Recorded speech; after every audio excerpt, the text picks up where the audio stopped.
부처님의 길, 그 자취가 머문 땅, 부처님의 가르침이 깃든 곳, 2편. 깨달음은 홀로 빛나지만 자비는 함께 머물 때 완성됩니다. 중림의 바람이 속삭이고 연꽃의 향이 스며드는 자리에서 부처님의 길은 다시 세상 속으로 이어졌습니다. 그 길 위에서 사람들은 배우고 나누고 실천했습니다. 깨달음은 더 이상 한 사람의 마음이 아니라 모든 생명 속에 깃든 숨결이 되었습니다. 세월은 흘러도 그 숨결은 사라지지 않았습니다. 오늘도 대나무 사이를 스치는 바람처럼 그 가르침은 고요히 그러나 끊임없이 우리 곁을 지나갑니다. 이것은 깨달음이 머무르고 자비가 세상으로 걸어나간 이야기입니다. 중림정사, 제자들과 함께한 첫 사원. 깨달음은 혼자 피어나지만 자비는 함께 머물 때 완성됩니다. 보드가야의 보리수 아래에서 깨달음의 빛이 내려앉고 사르나트의 숲에서 그 진리가 굴러가 세상에 퍼졌습니다. 그 빛이 머물며 뿌리를 내린 곳, 즉 부처님과 제자들이 함께 살며 수행한 첫 사원, 그곳이 바로 중림정사입니다. 중림정사는 불교 역사에서 단순한 건축물이 아니라 공동체의 탄생과 실천의 출발점을 상징합니다. 이곳에서 처음으로 승가가 형성되었고 깨달음이 개인의 경지를 넘어 공동의 수행으로 확장된 자리입니다. 중림정사는 인도 마가다국의 수도 라자그리아 근처에 세워졌습니다.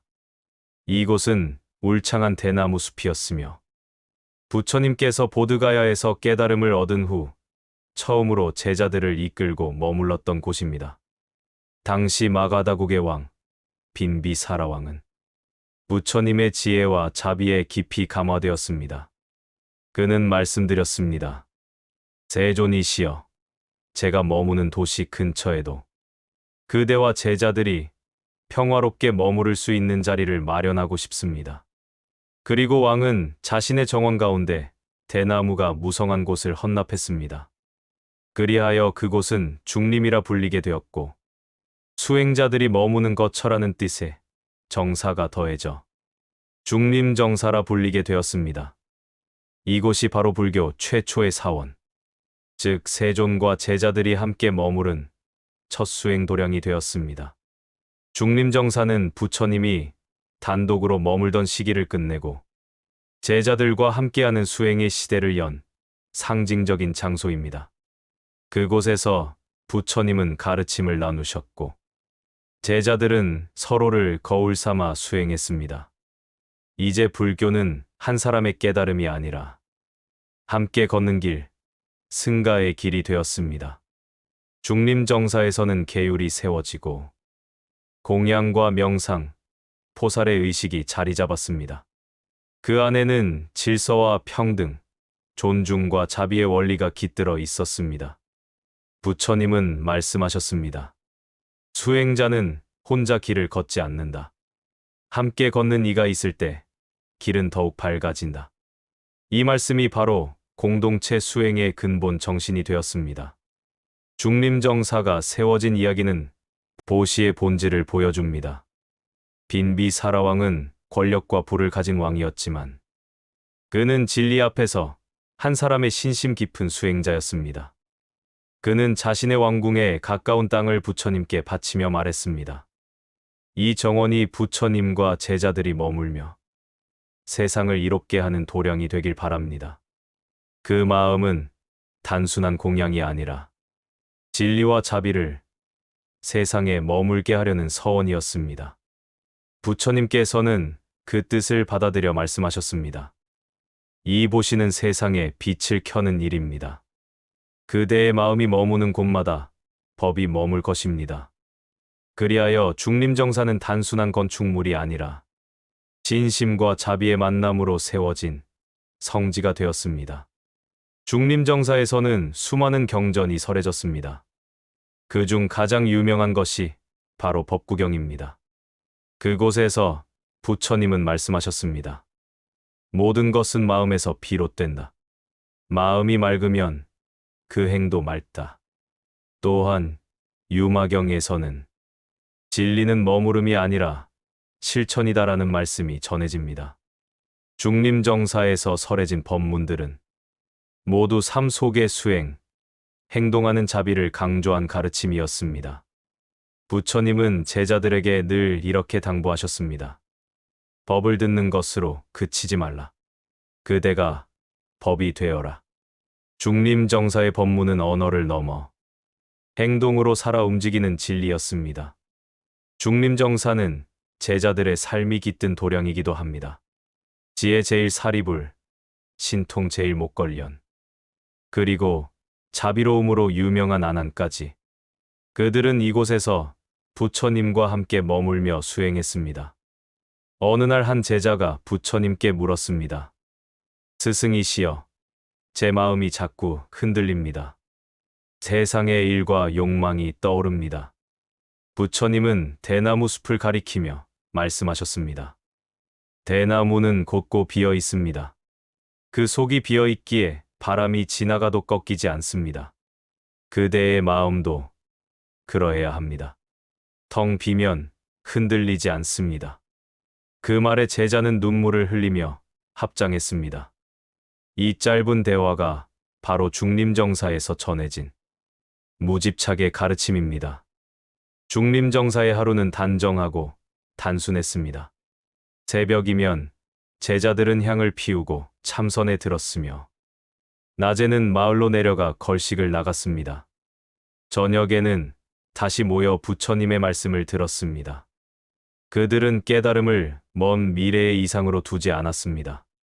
지금 이 순간의 숨결, 한 그릇의 공양, 한 걸음의 길 속에서 수행을 실천했습니다. 중림정사는 그 자체가 하나의 거대한 명상이었습니다. 그곳의 고요는 단순한 침묵이 아니라 깨달음을 향한 집중된 평화의 울림이었습니다. 중림정사의 의미는 한마디로 요약됩니다. 깨달음은 혼자서 얻지만 자비는 함께할 때 완성된다. 부처님께서는 혼자서 세상을 구할 수 없음을 알고 계셨습니다. 그래서 제자들과 함께 머무르며 깨달음이 삶으로 이어지는 공동의 수행을 이루셨습니다. 그것이 바로 중림정사의 철학입니다. 나를 비우고 우리를 세우는 자리. 그곳에서 불법은 살아있는 진리가 되었습니다.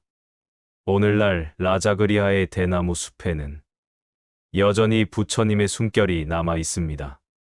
바람이 불면 잎사귀들이 서로 부딪히며 소리를 냅니다. 그 소리는 마치 오래된 연불처럼 들립니다. 그곳을 찾은 이들은 말합니다. 이곳의 바람은 다정하고 고요가 살아 있습니다. 그 이유는 분명합니다. 그곳에는 아직도 함께 수행하던 마음의 온기가 남아 있기 때문입니다. 중림정사는 옛날의 사원이 아니라 지금도 우리에게 묻고 있습니다. 그대는 누구와 함께 걷고 있습니까? 그 질문 속에서 우리는 자비의 본뜻을 다시 떠올립니다. 중림정사는 부처님의 가르침이 공동체의 삶 속으로 스며든 첫 도량입니다. 빈비사라왕의 보시로 세워졌지만 그곳을 빛나게 한 것은 건물이 아니라 그 안에 머물던 자비의 실천과 깨달음의 나눔이었습니다. 보리수의 깨달음이 하늘의 빛이라면 중림정사의 수행은 땅의 향기입니다. 그 향기는 지금도 대나무 사이를 지나며 속삭입니다. 함께 머무는 마음, 그것이 자비입니다. 함께 걷는 길, 그것이 수행입니다. 중림정사는 그렇게 오늘도 바람 속에서 말하고 있습니다. 고요히 머무르되 머무름에 머물지 말라. 그대의 걸음이 곧 법의 울림이 됩니다. 라자그리아, 왕과 수행자가 공존한 도시. 새 속의 중심에서도 진리는 고요히 피어납니다. 보드가야의 깨달음이 하늘의 빛이었다면 라자그리아는 그 빛이 세상의 중심으로 내려온 자리입니다. 부처님께서 처음으로 왕의 초대를 받아 머무르셨고 수많은 제자와 왕족, 장자, 수행자들이 함께 법을 나눈 도시입니다. 이곳은 인간의 권력과 신앙, 세속의 번화와 수행의 고요가 서로 맞닿아 있던 곳이었습니다. 그 이름처럼 라자그리아는 왕의 거처라는 뜻입니다. 하지만 부처님께서 이곳에 머무르심으로써 그 도시는 왕의 도시에서 진리의 도시로 바뀌었습니다. 라자그리아는 당시 마가다국의 수도였습니다. 언덕으로 둘러싸인 계곡 속에 자리 잡은 천연의 요새였으며 상업과 문화, 정치의 중심지로 번영했던 도시입니다. 부처님께서 깨달음을 얻은 직후 그 명성이 퍼져 마가다국의 빈비사라왕에게까지 전해졌습니다. 왕은 직접 부처님을 찾아가 법을 청했습니다. 그 자리에서 부처님은 말씀하셨습니다. 왕이여, 진정한 정복은 땅을 얻는 것이 아니라 마음을 다스리는 데 있습니다. 그 한마디에 빈비사라왕은 깊이 감동했습니다. 그는 왕관을 벗고 부처님께 예배드리며 말했습니다. 이제 이 땅은 부처님의 자비로 다스려지기를 바랍니다. 그 순간 왕과 수행자가 나란히 앉았습니다. 하나는 세속의 권위이고 다른 하나는 영혼의 자유였습니다. 라자그리아는 그 둘이 대립이 아닌 조화로 공존한 도시였습니다. 이 만남이 바로 앞서 언급된 중림정사의 시작이기도 합니다. 부처님을 만나 감화된 빈비사라왕이 자신의 정원을 내어드리며 이곳이 부처님과 제자들의 도량이 되길 바랍니다라고 말했습니다. 그 정원이 바로 대나무 숲 중림정사였습니다. 즉 라자그리아는 불교 공동체가 세상 속에 뿌리내린 출발점이었습니다. 깨달음이 세상과 만났고 왕이 수행자에게 귀의하며 세속과 진리가 화합한 곳이 바로 이 도시입니다. 라자그리아를 둘러싼 5개의 산 중 하나, 영취산은 부처님께서 자주 머무르며 설법하신 자리입니다. 독수리의 머리처럼 생긴 봉우리라는 뜻에서 이름 붙여졌습니다. 영취산의 바위 위에 앉은 부처님의 모습은 지금도 상징처럼 남아 있습니다. 그곳에서 법화경과 유마경 등의 가르침이 설해졌으며 수많은 제자들이 진리를 들었습니다. 부처님은 산 위에서 말씀하셨습니다. 법은 하늘에서 오는 것이 아니라 마음에서 피어나는 꽃과 같습니다. 그 말씀을 들은 제자들은 깨달았습니다. 깨달음은 먼 곳에 있지 않고 지금 내 마음 속에도 있다. 영취산의 설법은 세상의 중심에서 내면의 중심을 찾으라는 부처님의 가르침이었습니다. 라자그리아는 다른 도시들과 달리 세속과 종교가 공존했던 독특한 도시입니다. 왕궁에서는 정치와 권력이 움직였지만 불과 멸리 밖에 산과 정원에서는 수행자들의 연불이 울려 퍼졌습니다. 부처님께서는 제자들에게 말씀하셨습니다. 권력은 바깥을 다스리지만 수행은 마음을 다스립니다. 두 다스림이 함께할 때 세상은 평화로워집니다. 빈비사라왕은 부처님께 국정을 자문하기도 했습니다. 어떤 형벌이 올바른가? 백성을 다스림에 있어 자비는 어디까지 허용되어야 하는가? 그때 부처님은 답하셨습니다. 법은 반드시 공평해야 하지만 자비는 그 법의 바탕이 되어야 합니다. 이 짧은 말씀은 훗날 불교, 정치, 철학의 시초가 되었습니다. 즉, 라자그리아는 정치와 수행이 만난 최초의 도시였던 것입니다.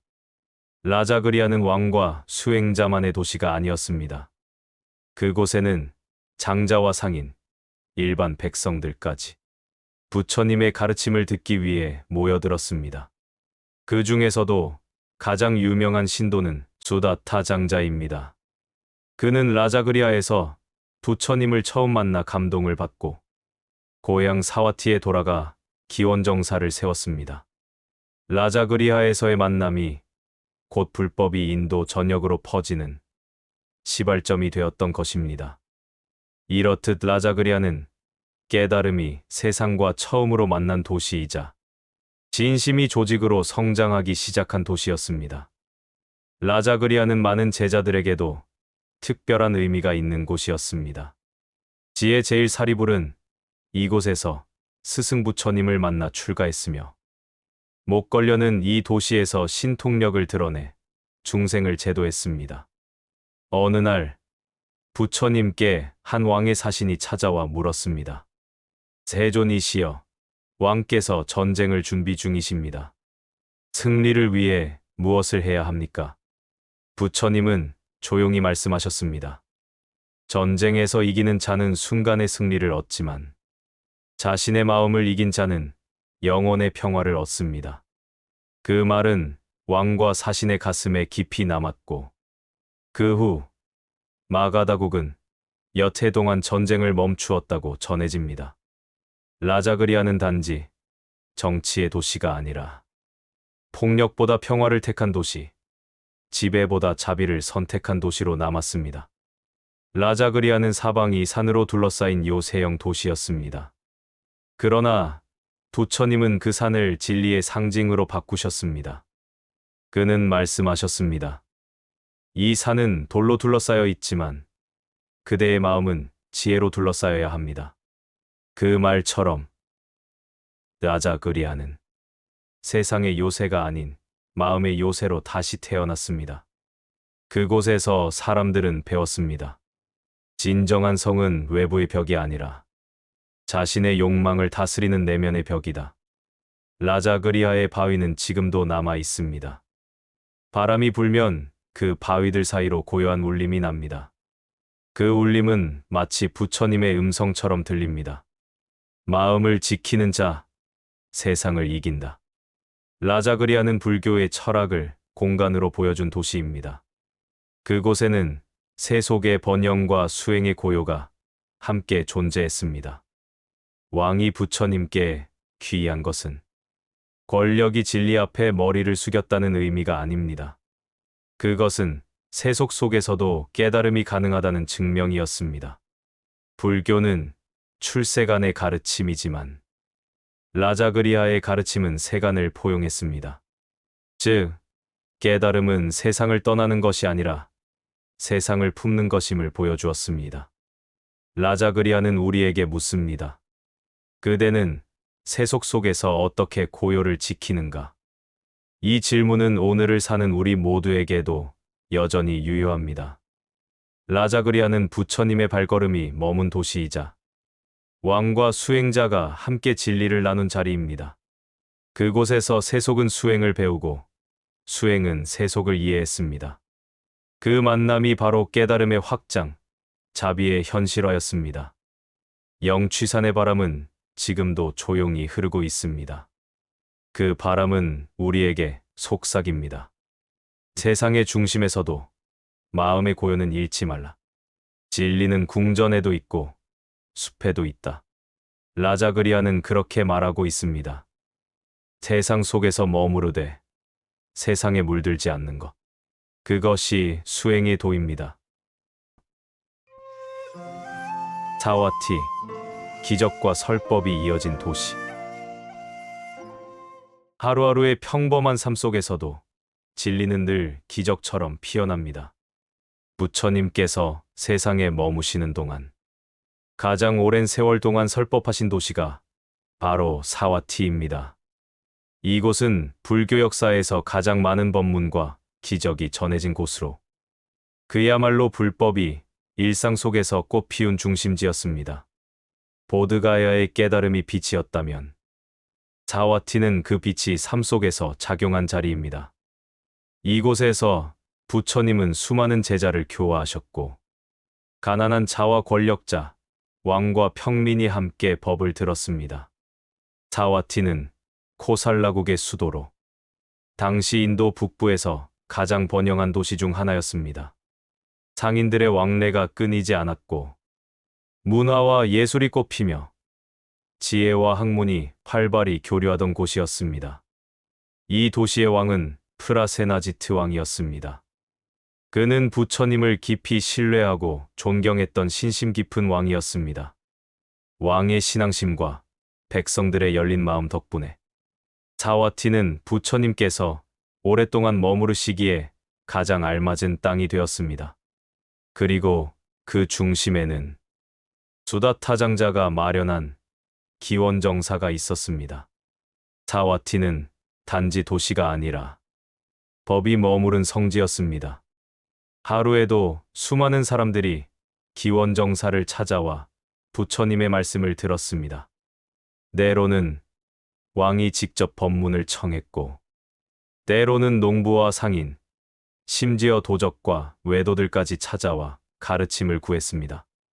이곳에서 설해진 주요 경전은 금강경, 법구경, 중화암경, 장하암경 등입니다. 특히 금강경은 사와티에서의 설법 중 가장 널리 알려진 법문입니다. 부처님은 이렇게 말씀하셨습니다. 모든 상을 떠난 마음이 곧 진리입니다. 상에 머무르지 않는 자비가 참된 자비입니다. 이 가르침은 세상을 떠난 수행이 아니라 세상 속에서 형상을 넘어선 깨달음의 실천을 말한 것입니다.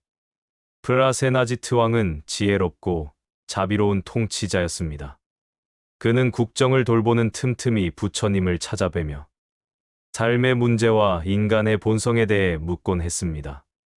어느 날 왕은 물었습니다. 세존이시여, 저는 나라를 위해 바른 정치를 하고자 합니다. 그러나 백성의 욕망과 분노를 다스리기 어렵습니다. 어떻게 하면 모두가 평화로울 수 있습니까? 부처님은 고요히 답하셨습니다. 왕이여, 자신을 다스리지 못하는 자는 남을 다스릴 수 없습니다. 자비는 법의 기초이며 그대가 자비로 다스릴 때 백성은 법으로 따르게 됩니다. 그 말에 왕은 깊이 절하며 눈물을 흘렸다고 전해집니다. 그는 부처님의 말씀을 따라 무관한 통치, 즉 형벌보다 이해로 다스리는 정치를 펼쳤습니다. 그 결과 사와티는 인도에서도 가장 평화롭고 안정된 도시로 알려졌습니다. 사와티에서는 쌍신통의 기적이 일어났습니다. 당시 외도들이 부처님의 가르침을 시기하여 내가 진정한 스승이라면 기적으로 증명하라고 도전했습니다. 그때 부처님은 사와티의 대중 앞에서 몸의 오른쪽에서는 불이, 왼쪽에서는 물이 동시에 나오게 하셨습니다.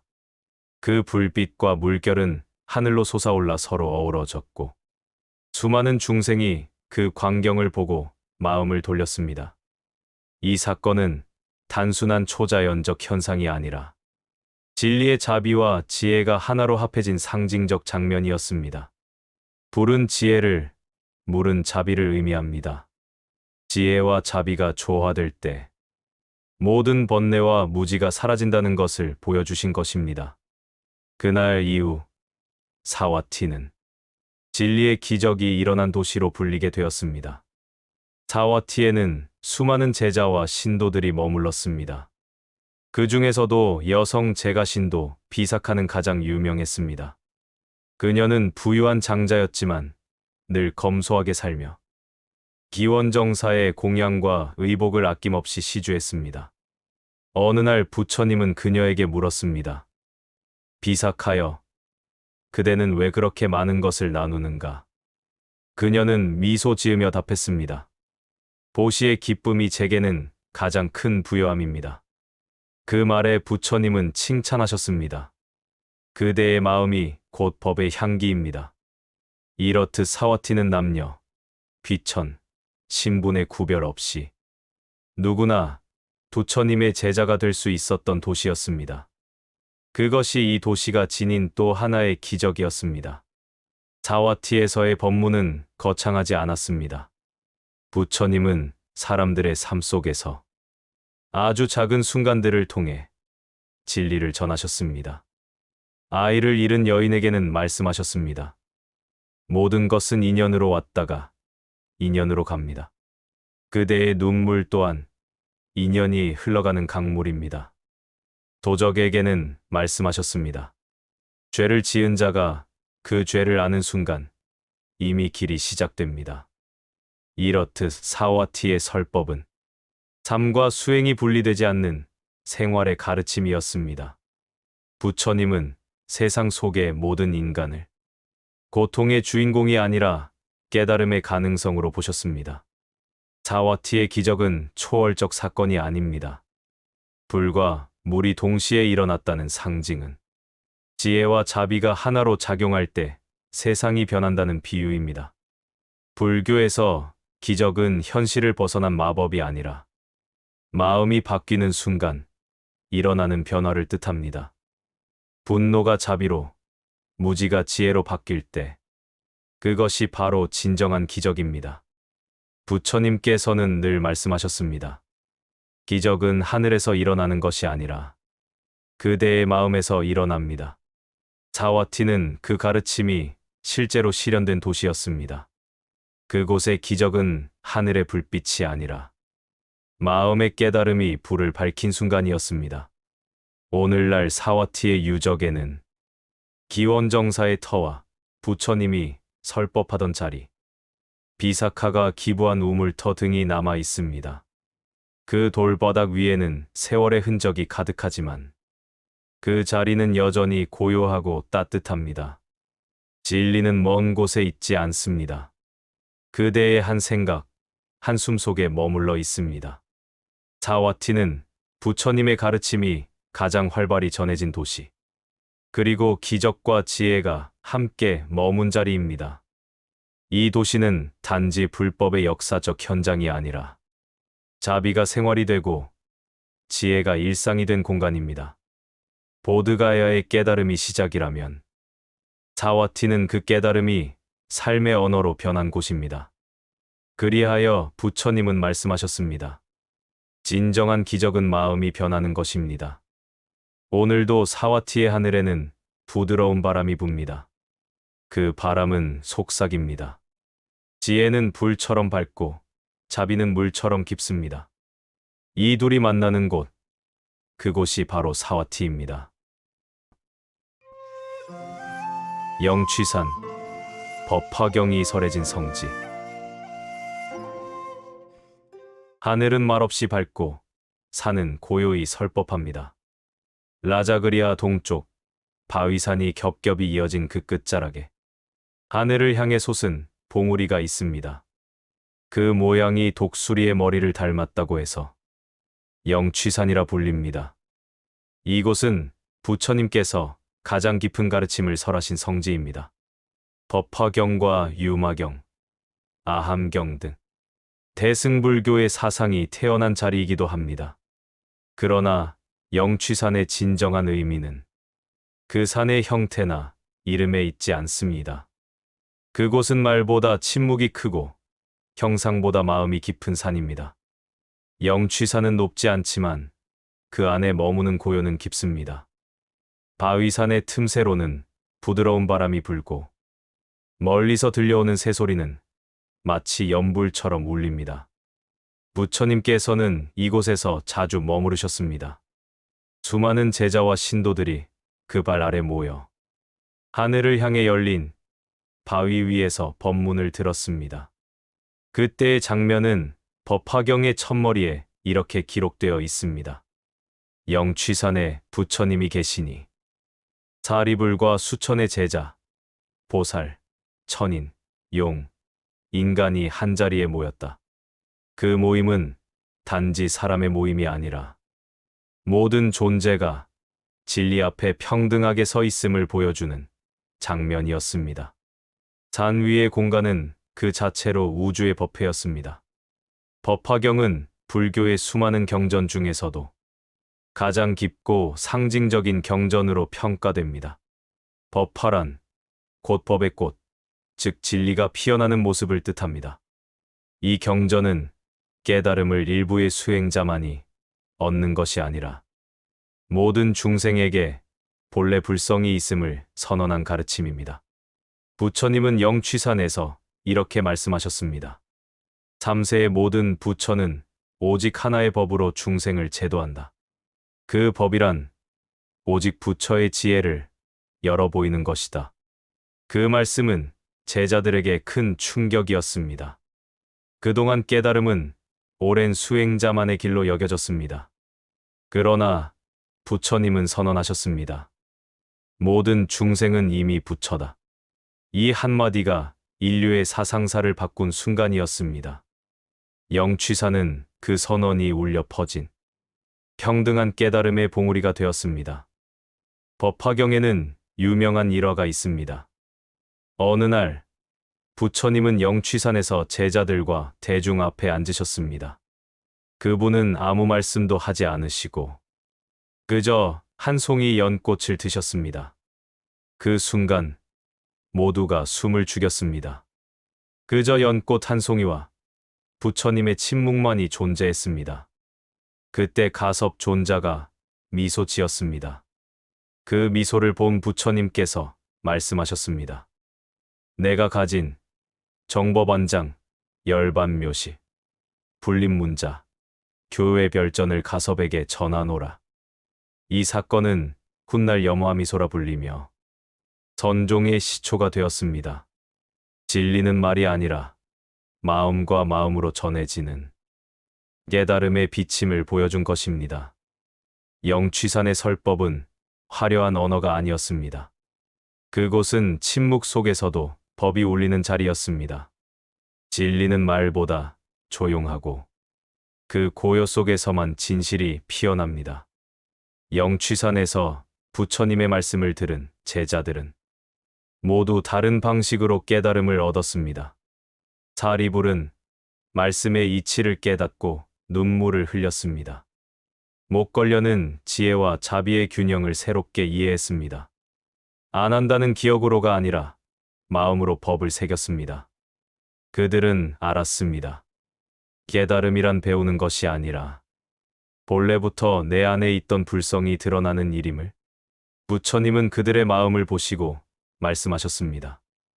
내가 전하는 법은 새로운 것이 아니다. 그대들 안에 이미 있는 빛을 다시 비추는 일이다.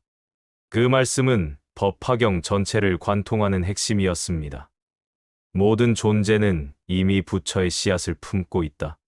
그것을 믿고 스스로 깨달음을 향해 걸을 때 그 씨앗은 연꽃으로 피어납니다. 영취산의 독수리는 단순한 산의 모양이 아닙니다. 독수리는 하늘을 나는 새 중에서도 가장 높은 곳에서 세상을 내려다보는 존재입니다. 그 시선은 새 속의 혼탁을 넘어선 지혜의 눈을 상징합니다. 반면 산 아래의 연꽃은 진흙 속에서도 물들지 않고 피어나는 자비의 마음을 의미합니다. 즉, 영취산은 지혜와 자비가 하나로 어우러진 도의 상징입니다. 하늘을 나는 독수리와 땅에서 피어나는 연꽃이 서로를 비추는 공간, 그것이 바로 영취산입니다. 그 안에서 부처님은 인간의 깨달음이 하늘의 경지와 땅의 삶을 동시에 아우르는 것임을 보여주셨습니다. 오늘날 인도의 라자그리아 근교에는 여전히 영취산이 고요히 서 있습니다. 순례자들은 새벽녘 그 산의 바위길을 따라 올라갑니다. 그곳의 정상에는 작은 불탑과 좌불상이 있습니다. 그 자리에 앉으면 세상의 소음이 모두 멀어지고 마음속에서는 묘한 평화가 피어납니다. 누군가가 속삭입니다. 이곳에는 부처님이 남기신 말보다 부처님이 남기신 침묵이 더 크게 머물러 있습니다. 그 침묵은 아직도 살아 있습니다. 그 침묵 속에서 사람들은 자신 안의 부처를 만납니다. 법화는 곧 법의 연꽃입니다. 연꽃은 진흙 속에서 자라지만 그 자체로 더럽지 않습니다. 이것은 세상 속에서 살아가면서도 마음의 청정을 잃지 않는 수행자의 상징입니다. 법화경의 핵심은 모든 존재가 부처다라는 선언입니다. 그 말은 완성된 이상을 말하는 것이 아니라 모든 생명이 깨달음으로 향할 수 있는 가능성을 가리킵니다. 영취산에서 설해진 법화의 가르침은 지금 이 순간 누구에게나 열려있는 평등한 깨달음의 문입니다. 그 문은 멀리 있지 않습니다. 그대의 마음이 고요해질 때 그 문이 열립니다. 영취사는 이렇게 속삭입니다. 진리는 멀리 있지 않습니다. 그대의 마음이 잠잠할 때 산도 설법하고 바람도 법문을 읊습니다. 삶이 복잡하고 고통이 깊을수록 우리는 다시 이 산의 고요로 돌아가야 합니다. 그곳에서 들리는 소리는 새의 울음도 바람의 소리도 아닙니다. 그것은 우리 마음이 처음으로 고요해지는 순간의 울림입니다.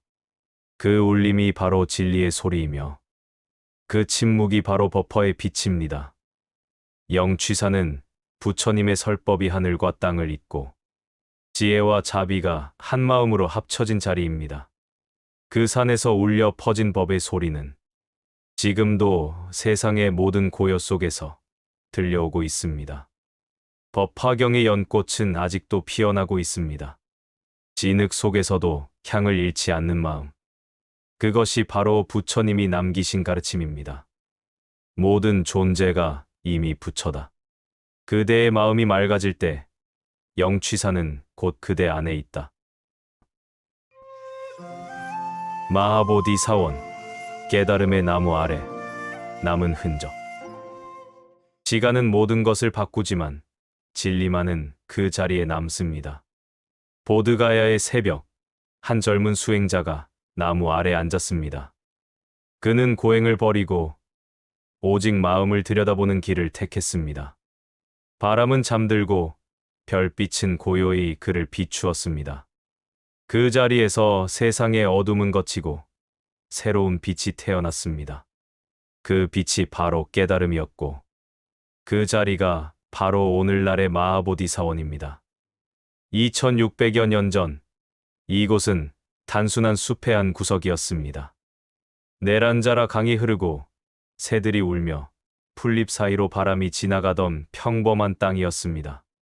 그러나 그 평범한 자리에서 인류의 가장 비범한 사건이 일어났습니다.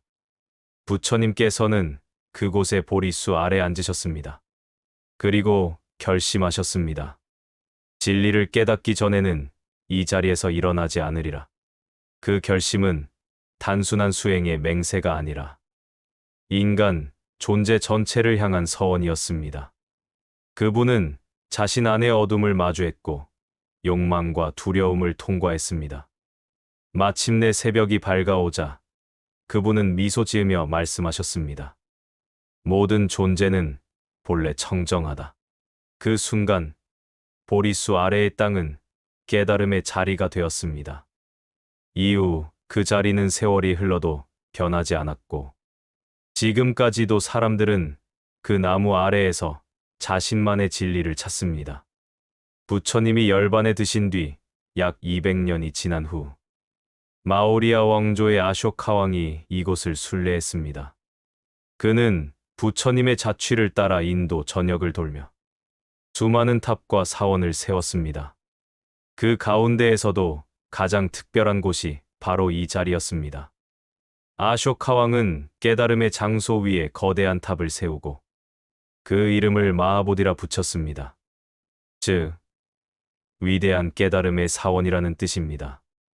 그는 사원의 기단에 이런 명문을 새겼습니다. 이곳은 세존께서 깨달음을 얻으신 자리이며 이 자리에 앉으신 그 마음은 지금도 꺼지지 않는다. 이 사원은 단순한 건축물이 아니었습니다. 그것은 시간 속에서도 지워지지 않는 깨달음의 흔적, 인류의 영혼이 머무는 표식이었습니다. 마하보디사원은 높이 약 52m의 거대한 벽돌탑입니다. 그 형태는 하늘로 곧게 뻗은 피라미드형이며 그 꼭대기에는 법륜을 상징하는 작은 보주가 얹혀 있습니다. 탑의 중심에는 부처님이 명상에 드신 보리좌가 있습니다. 그 좌대는 지금도 순례자들이 엎드려 절하는 가장 신성한 자리입니다. 보리좌 뒤편에는 후손들이 지켜온 보리수의 가지가 드리워져 있습니다. 그 나무는 수차례의 침략과 파괴 속에서도 이어져 내려왔습니다. 심지어 불에 타고 베어졌을 때도 그 줄기의 한 조각이 스리랑카로 옮겨져 다시 자라났습니다. 그리고 세월이 흘러 그 가지가 다시 이곳으로 돌아왔습니다. 이것이 오늘날 우리가 보는 마하보디 보리수입니다. 그 이야기는 깨달음의 상징이 단절되지 않았음을 보여줍니다. 진리는 사라지지 않습니다. 그 형태가 변해도 그 뿌리는 늘 같은 곳에 남습니다. 보리수는 불교에서 가장 성스러운 나무입니다. 그 나무는 진흙에 뿌리를 두고 하늘을 향해 곧게 자랍니다. 그 모습은 곧 인간의 수행 그 자체를 상징합니다. 부처님은 보리수 아래에서 깨달음을 얻으셨고 그 이후 제자들에게 이렇게 말씀하셨습니다. 보리수는 마음의 그림자와 같다. 그늘은 많으나 그 뿌리는 하나다. 그 말씀은 우리 모두의 마음이 하나의 뿌리로 연결되어 있음을 뜻합니다. 보리수의 잎이 바람에 흔들릴 때마다 그 소리는 마치 오래된 경전의 낭송처럼 들립니다. 그 바람은 지금도 세상의 모든 수행자들에게 속삭입니다. 진리는 멀리 있지 않다. 그대가 고요해질 때 그 자리에서 이미 보리수는 자란다. 마하보디사원은 세월의 풍파 속에서 수많은 시련을 겪었습니다.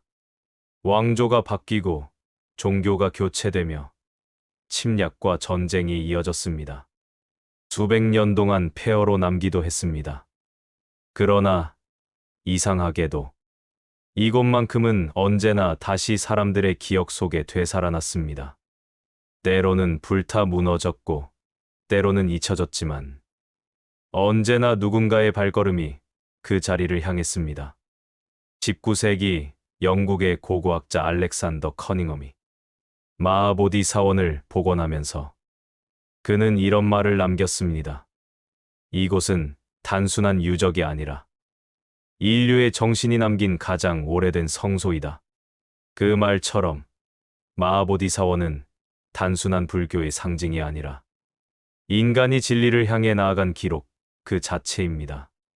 오늘날에도 수많은 순례자들이 마하보디 사원을 찾아옵니다. 그들은 낮에는 탑 주위를 돌며 합장하고 밤에는 보리수 아래에 앉아 고요히 명상합니다. 촛불은 바람에 흔들리지만 꺼지지 않습니다. 그 불빛 하나하나는 각자의 마음에 깃든 깨달음의 불씨입니다. 누군가는 기도합니다. 이 세상의 모든 생명이 고통에서 벗어나기를. 누군가는 침묵 속에 앉습니다. 아무 말도 없지만 그 침묵 속에는 수천 년의 법음이 흐르고 있습니다. 그 장면은 마치 부처님이 처음 깨달음을 얻던 그 새벽과 다르지 않습니다. 시간은 흘렀지만 그 자리는 여전히 깨어 있습니다. 마하보디사원은 단지 옛날의 유적이 아닙니다. 그곳은 깨달음의 현장, 그리고 무상의 증명입니다. 무상은 모든 것이 변한다는 진리이지만 그 변화를 꿰뚫어보면 변하지 않는 본질이 드러납니다. 그 본질이 바로 법이며 그 법은 지금도 그 자리에서 숨 쉬고 있습니다. 벽돌은 무너지고 나무는 시들지만 그 자리에 깃든 서원은 사라지지 않습니다. 그것이 남은 흔적의 의미입니다. 남았다는 것은 물질이 남은 것이 아니라 뜻이 남았다는 것입니다. 마하보디 사원의 모든 돌, 모든 그림자에는 그 뜻이 조용히 깃들어 있습니다. 마하보디는 이렇게 속삭입니다.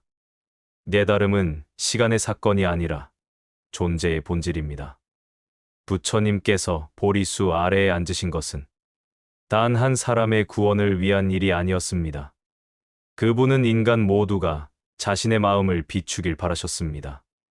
그 후 2600년이 지났지만 그 자리에서 바람은 여전히 같은 방향으로 불고 있습니다. 그 바람은 묻습니다. 그대는 지금 어디에 앉아 있습니까? 그대의 마음속 보리수는 자라고 있습니까? 그 질문에 답할 수 있다면 마하보디사원은 이미 그대의 마음 안에 있는 것입니다. 마하보디사원은 부처님의 깨달음이 시간 위에 남긴 가장 순수한 흔적입니다. 그 자리는 신비가 아니라 인간의 가능성에 대한 증언입니다. 룸비니에서 생이 시작되고 보드가야에서 깨달음이 피어났으며 사르나트에서 그 법이 세상으로 굴러가고 쿠시나가라에서 고요히 열반에 들었습니다. 그리고 그 모든 여정의 중심에 항상 보리수의 그림자가 드리워져 있었습니다. 부처님은 사라지셨지만 그분의 깨달음은 지금도 보리수의 잎사귀마다 반짝이고 있습니다. 시간은 모든 것을 바꾸지만 깨달음의 빛은 결코 사라지지 않습니다. 마하보디사원은 그 증거이며 우리 마음 속에도 언제나 그 빛이 머물러 있습니다. 성지의 공간 속에 남은 시간의 울림. 룸비니의 정원에서 생명이 피어났습니다. 보드가야의 나무 아래에서 진리가 깨어났고 사르나트의 숲에서 그 진리가 세상으로 흘러갔습니다. 쿠시나가라의 땅에서 고요가 완성되었고 기원정사의 정원에서 자비가 머물렀습니다. 중림정사에서는 함께 걷는 길이 열렸고 라자그리아에서는 왕과 수행자가 한마음으로 법을 나누었습니다. 사와티에서는 기적이 삶이 되었고 영취산에서는 침묵이 설법이 되었습니다. 그리고 마하보디의 보리수 아래 그 모든 길의 시작과 끝이 하나로 이어졌습니다. 모든 성지는 결국 하나의 마음으로 돌아가는 여정이었습니다. 돌로 지은 사원은 허물어질 수 있어도 그 안에 새겨진 가르침은 결코 사라지지 않습니다. 진리는 먼 하늘에도 깊은 산 속에도 있지 않습니다. 그대가 고요히 숨을 고를 때 그 자리에서 이미 부처의 길은 열려 있습니다. 깨달음은 여행이 아니라 돌아감입니다. 돌아가야 할 곳은 언제나 룸비니도 보드가야도 아닌 그대의 마음입니다. 모든 성지는 사라져도 진리는 여전히 그대 안에서 숨쉽니다.